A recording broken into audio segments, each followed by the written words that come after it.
Hi, I'm Tony Northrup and I'm in the studio today to talk about image stacking. Image stacking is a macro technique that allows you to get infinite depth of field across subjects that are very close up. Even with a very high f-stop number, it's difficult to get an entire subject in focus.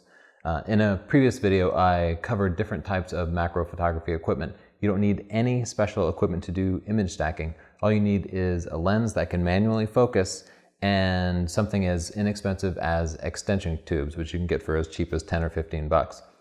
I have here mounted on my camera a proper macro lens, which is kind of the best equipment you could get, but like I said, you can get very similar results using inexpensive extension tubes. The first thing you need to do for image stacking is to put your camera on a tripod and put your subject in front of your camera about at the minimum focusing distance.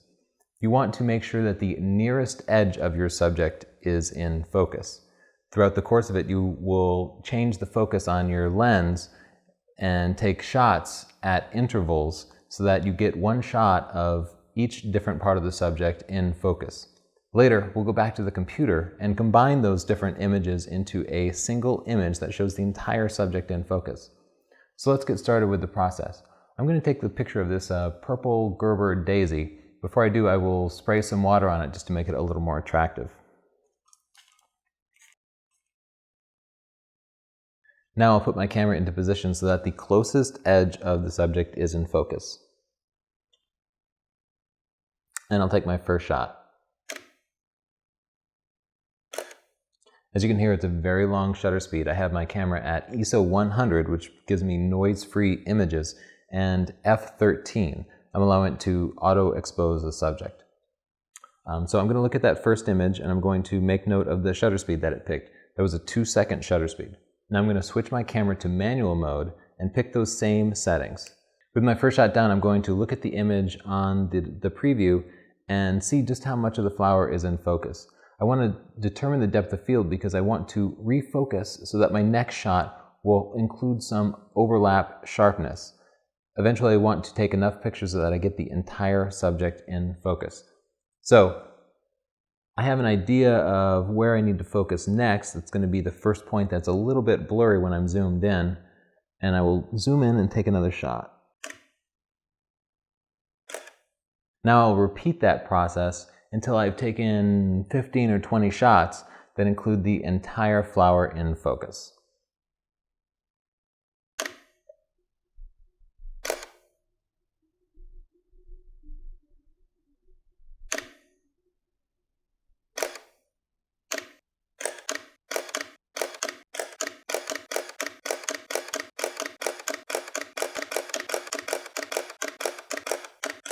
Now let's take those images and go process them on the computer. Back at the computer, it's time to load the images as layers into Photoshop. To load your files, click the File menu, select Scripts, and then select Load Files into Stack. Now, click the Browse button and select the files that you need to load. It's helpful if your files are named in the order they were taken, from the front of the object to focusing on the back of the object.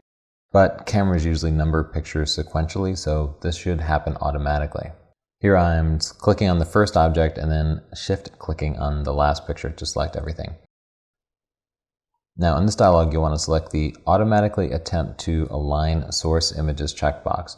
That'll cause Photoshop to get everything lined up for us automatically. Now I'm going to select all the layers using the same shift-click technique, select the Edit menu, and then select Auto Blend Layers. On this dialog box, I'll select the Stack Images radio button, and then click OK. Now Photoshop will intelligently blend the pictures together, picking the sharpest part of each picture, combining into this result. After Photoshop's automatic processing, I always have to manually touch it up a little bit. You can see that Photoshop added layer masks to each of the pictures. That's the little black and white box next to it. Quickly, the white parts of the picture shine through, whereas the black parts are hidden.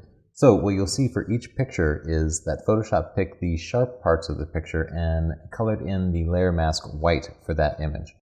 For each part of the final picture, only one part is white.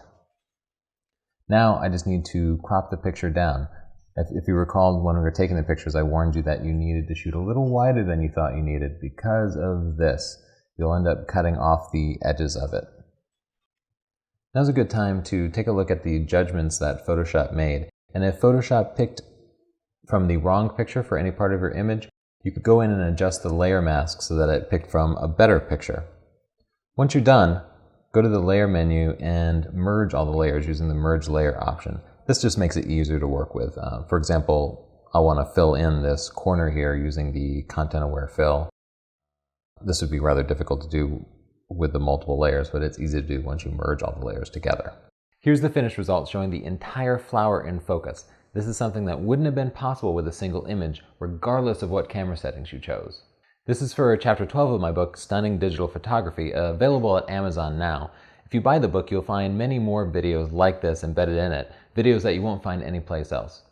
To get more videos on this channel, click subscribe up above. And if you like the video, please click like down below. Thanks. Now let's take those images and go process them in the computer.